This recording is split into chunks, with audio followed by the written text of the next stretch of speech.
ایک بادشاہ تھا، وہ پھولوں کی سیج پہ سویا کرتا تھا۔ خادمہ اس کے لیے پھولوں کی سیج بچھایا کرتی تھی۔ مدت گزر گئی، پھولوں کی سیج پہ سونے کا عادی تھا۔ ایک دن خادمہ نے سوچا، لونڈی نے سوچا، روزانہ بادشاہ اس سیج پہ سوتا ہے، پتہ نہیں کیا لطف ہوگا۔ اس سیج کا لطف اٹھانے کے لیے وہ بھی لیٹ گئی۔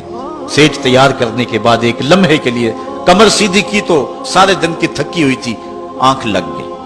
بادشاہ وقت پر اپنے اس خاص کمرے میں داخل ہوا تو ایک لونڈی کو پھولوں کی سیج پہ سویا ہوا دیکھا تو غیرت سے جل بن کے کباب ہو گیا۔ ایک لونڈی کی یہ اوقات کہ بادشاہ کی سیج پہ سوئے۔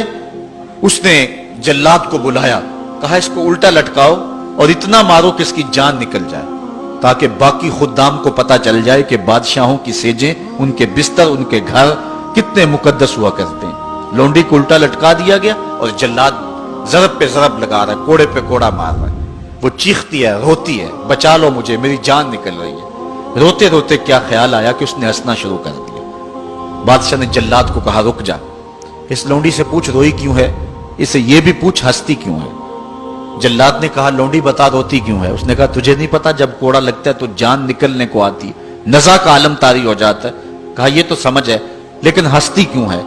کہا ہنسی مجھے اس بات سے آئی ہے کہ چند لمحوں کے لیے سوئی ہوں، اتنی تکلیف کاٹ رہی ہوں، سوچا عمر بھر ہو گئی سوتے ہوئے، جس کو اس کا کیا بنے گا، جس کی زندگی بیت گئی اس سیج پہ سوتے ہوئے، اس کا کیا بنے گا۔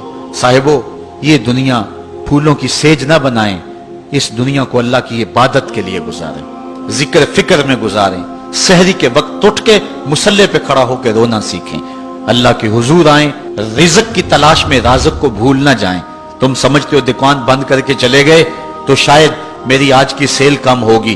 سیل دینے والا، رزق دینے والا، رزق کے دروازے کھولنے والا وہ رب ہے۔ جاؤ اس کے حضور جاؤ اور جا کے اس سے مانگو۔ آج اس دنیا کے اندر آپ کہیں ملازمت کرتے ہیں، 8 گھنٹے کی ڈیوٹی دینا ہوتی ہے، ان 8 گھنٹوں کے اندر آپ کا مالک آپ کو بلائے، صرف 8 گھنٹوں میں ایک عارضی ملک آپ کے اوپر رکھتا ہے، تو آپ دوڑ کے جاتے ہیں کہ نہیں جاتے؟ آپ کے مہمان بھی آپ کے پاس بیٹھے ہوں اور آپ چائے بھی ان کو پلا رہے ہوں، لیکن باس بلا لے آپ کو اور وہ گھنٹی دے تو آپ بیل پہ سب کو چھوڑ کے بھاگتے ہیں کہ نہیں بھاگتے؟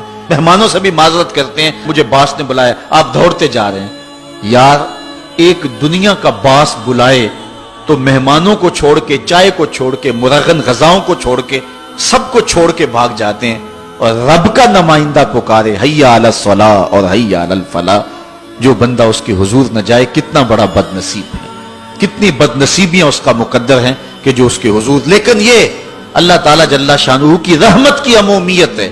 اگر آج 8 گھنٹے کے لیے آپ کہیں ڈیوٹی کرتے ہیں، وہ آپ کو آواز دے اور آپ نہ جائیں تو وہ آپ کی نوکری ختم کر دے گا، آپ کو سخت سرزنش اسی وقت کرے گا یا پھر آپ کو فارغ کر دے گا۔ لیکن اللہ تعالیٰ جل شانہ اس کی نافرمانی پہ نافرمانی کرتے رہیں، کبھی اس نے رزق کے دروازے بند نہیں کیے، بلکہ جو نہیں مانتے ان کو اور زیادہ دے رہا ہے، کیونکہ ان کا حصہ صرف دنیا پہ ہی ہے نا، آخرت میں تو حصہ ہی کوئی نہیں ہے۔ بلکہ فرمایا اگر مسلمانوں کی دل جوئی کا لحاظ نہ ہو تو میں کافروں کے گھروں کی سیڑھیاں بھی سونے اور چاندی کی بنا دوں، چونکہ انہوں نے دنیا کو دیکھا ہے، آخرت ابھی دیکھی نہیں ہے، ورنہ جو ان کے لیے آخرت میں رکھا گیا ہے، دنیا کی کوئی شے ان کے نزدیک حیثیت ہی نہ رکھے۔ بلکہ حدیث میں آتا ہے، صاحب مشکات نے اس کو لکھا کہ دنیا کے اوپر جس کو سب سے زیادہ تکلیفیں پہنچی ہوں گی وہ جنت میں لے جایا جائے گا، اور ایک مرتبہ جنت میں جو ہے وہ داخل کر کے نکال دیا جائے گا، اور کہا جائے گا کہ بتا دنیا کے اوپر تجھے بڑی تکلیفیں پہنچی۔ وہ کہے گا یا اللہ مجھے تو کوئی تکلیف پہنچی ہی نہیں ہے۔ جنت کی صرف آب و ہوا سارے دکھ ختم کر دے گی، اور جس نے تخت و تاج پہ بیٹھ کے بھی زندگی ساری گزاری ہو، حدیث میں آتا ہے اس کو جہنم میں ایک ڈبکی لگائی جائے گی، اور پھر اس کو کہا جائے گا بتا تو دنیا کے اوپر کوئی راحت پائی ہے؟ وہ کہے گا مالک دنیا کے اوپر میں نے کوئی سکھ دیکھا ہی نہیں ہے۔ ایک غوطہ جہنم کے اندر دیا جائے گا، دنیا کے سارے سکھ ہی بھول جائے گا کہ میں وہاں بادشاہ ہوا کرتا تھا، میں وہاں حکمران ہوا کرتا تھا، پوری دنیا کو میں نے جو ہے وہ ریوڑ کی طرح ہانکا تھا اور انسانیت کا قتل کیا تھا، میری رونت اور میرا تکبر دنیا کو جکا دیتا تھا۔ اس کو کوئی شے اور اپنی کوئی آکڑ اور کوئی بات یاد نہیں رہے گی، صرف ایک ڈبکی کی بات ہے۔ اور جس نے دکھ پہ دکھ کاٹے، غربت، تنہائی، دکھ، اذیت، مصائب، آلام، مشکلات، لیکن ایک بار جنت سے گزار کر کے جنت کی صرف آب و ہوا ہی سنگھائی جائے گی تو اس کو کہا جائے گا بتا دنیا کے اوپر تجھے کوئی دکھ پہنچا؟ وہ کہے گا میرے رب دنیا پہ مجھے کوئی دکھ نہیں پہنچا. اب بتائیے کہ اللہ کے حضور ہم حاضر ہوں یا کہ دنیا کوئی منشا و مقصود بنا لیں؟ ہماری زندگی کی ڈگر کیا ہونی چاہیے؟ پہلی بات تو یہ ہے کہ جنت کے مقابلے میں اس دنیا کی حیثیت ہی کوئی نہیں. اور دوسری بات، اگر دنیا کے اوپر ہم عزتیں سرخرویاں جس کو ہم سمجھتے ہیں یہ سرخرویاں ہیں وہ پا بھی لیں تو وہ کتنا کو عرصہ ہے، پھر اس کا حساب بھی تو ہم نے دینا ہی دینا ہے.